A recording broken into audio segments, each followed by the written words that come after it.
I just think that gaming is supposed to be fun. Why not make the hardware fun? Modern gaming consoles are for the most part pretty lame. And I'm not just saying that because I can't afford them, and I don't think it's just the nostalgia talking, because growing up I didn't really own a game console. I had a Nintendo Wii for a short period of time until my mom decided to get rid of it, but that's about it. Looking at all these modern consoles that have released in this current generation that we're in, and realizing how underwhelming they are has actually been a turning point for me, because I have some money laying around from Christmas and I've had to decide, am I gonna get a PS5 or go backwards and get something like a Wii?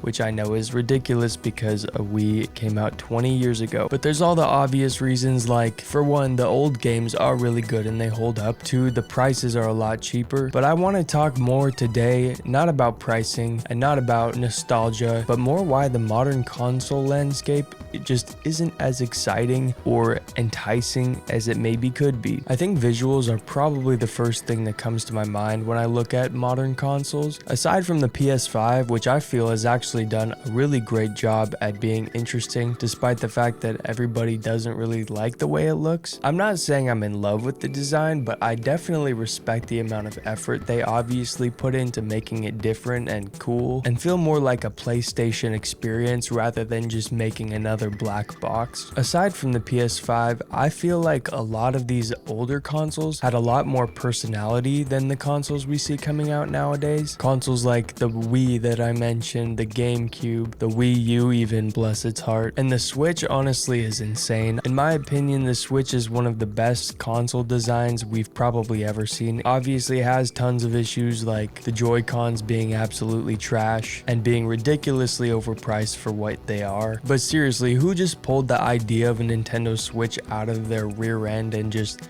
they decided to go with it? That's pretty crazy to me. The UI for these consoles also used to have a lot more magic and just personality. You look at consoles like the Switch and the Switch 2, which have not changed at all from one to the next. That honestly is inexcusable and hugely disappointing for somebody like me who really likes the atmosphere of my PS4 even, which I know isn't the best PlayStation UI, but I like the sound, I like the blue, I like that I can put screenshots in the background. The Nintendo Switch has none of that. It is white or black, and there's no music. I like the little sound effects that you get when you click on things and stuff, but that's just about it. I honestly have no idea why they didn't put that startup music in the back of the Nintendo Switch 2 homepage. I don't know if you know what I'm talking about. I'll play some of it right now, but that beat was amazing. I listen to that for fun sometimes. It just sounds cool. I don't own a Switch 2, but when I was watching people unbox their Switch 2 and start it up and I heard this music, I was under the impression that it was going to be in the background of like the homepage, and I was stoked. I was excited for the next UI, and then it pops up, the music is not playing, and there is really nothing different about it from the Switch 1, which I thought was like absolutely ridiculous. Knowing Nintendo, they'll probably charge you $18 per theme later on in its lifespan. I also just don't like that the Switch 2 is all black. I appreciate that they at least kept some color in it. I miss when consoles had different color variants to them. I thought the old Xboxes with all the different colors you could get of them was super sick. I think the one exception to this conversation, as I mentioned in the beginning of the video, is PlayStation. The PS5 does look super cool, and I applaud them for that, honestly. Who knows what they'll do with the PlayStation 6?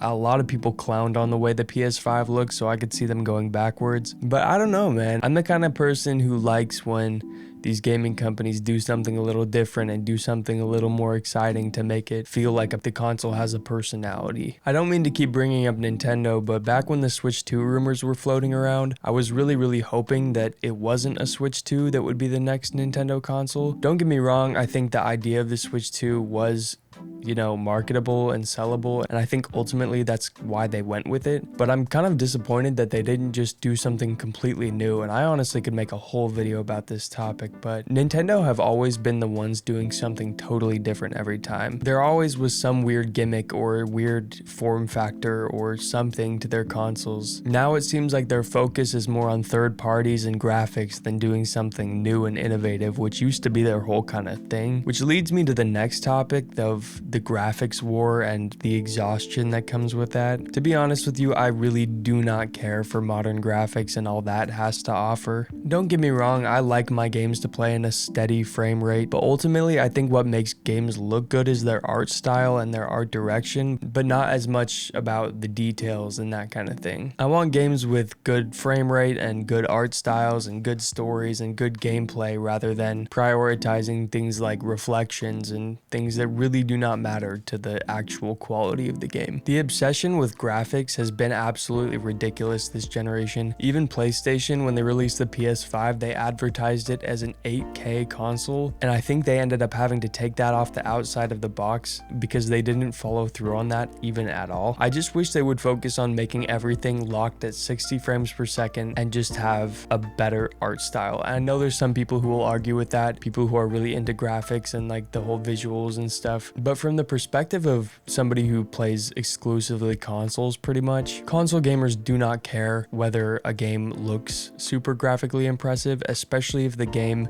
sucks. If the gameplay is trash, if the art style sucks and looks like every other game, I think most people would agree that as long as it has a steady frame rate, graphics just aren't that much of a priority. Another thing that I feel is dragging down these consoles in the modern times are the lack of prominent exclusives. I think that's been the main complaint for PlayStation users this entire generation, is that they just haven't had a steady amount of exclusives to come out, and it's made it so the appeal for the PS5 is not as high as it could be. I might be mistaken, but the PS5 just barely passed the PS4 for player counts, I think just this year, which is kind of ridiculous because the console's been out for about 5 years now. I think this exact trend will happen with the Nintendo Switch too. I think a lot more people are just deciding, hey, my old console has really good games. Like, I mean, that's me all the way through. I still have a PS4 and just a regular Switch. That's like all I play on. And like I said, I just got some money for Christmas and I almost bought a PS5, but then the more I thought about it, I actually don't have a good reason for buying a PS5 right now. The games are cheaper on PS4. There's like a million games I haven't even played yet, but I have a whole video about the PS4 that you can go check out if you want to. I think it's kind of depressing that most exclusive games can also be played on like any other platform. With the exception of Nintendo,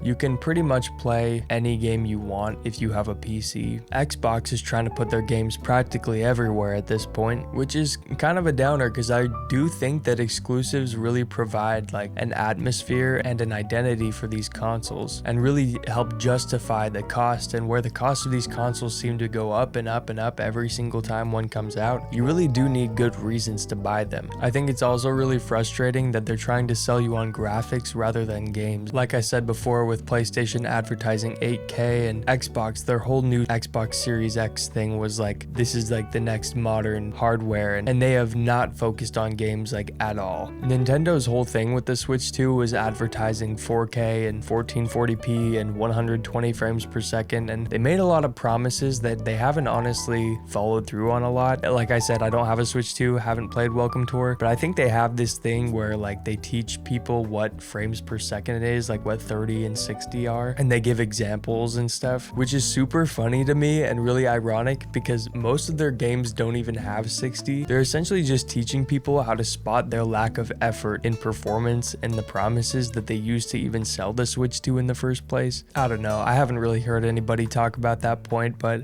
I think it's hilarious. Anyways, this is probably a really complainy and random video, but I just wanted to talk about this for a second. I think lately where there's been a lot of pressure to buy a new console because of the threats of the price hikes and all that kind of stuff, it has really pushed me to think about, like really seriously think about, should I buy a new console? Is this worth it? Ultimately, I really don't think I'm going to. I think I'm sticking with my PS4 and my Switch. I might buy a Wii though, I'm serious. Overall, I just wish we had cheaper hardware with better games. I just think that gaming is supposed to be fun. Why not make the hardware fun? It used to be fun, like the 3DS. I don't know. I don't want to be like a nostalgic person. Nostalgic people are annoying, but there's something to it. There really is. And I don't want to take a crap on anybody who's currently enjoying their modern consoles. And maybe a lot of people will think this video is silly, but I hope at least some people see where I'm coming from with this. But with that, I hope y'all have a good evening. I appreciate you watching, and I will see you in the next video.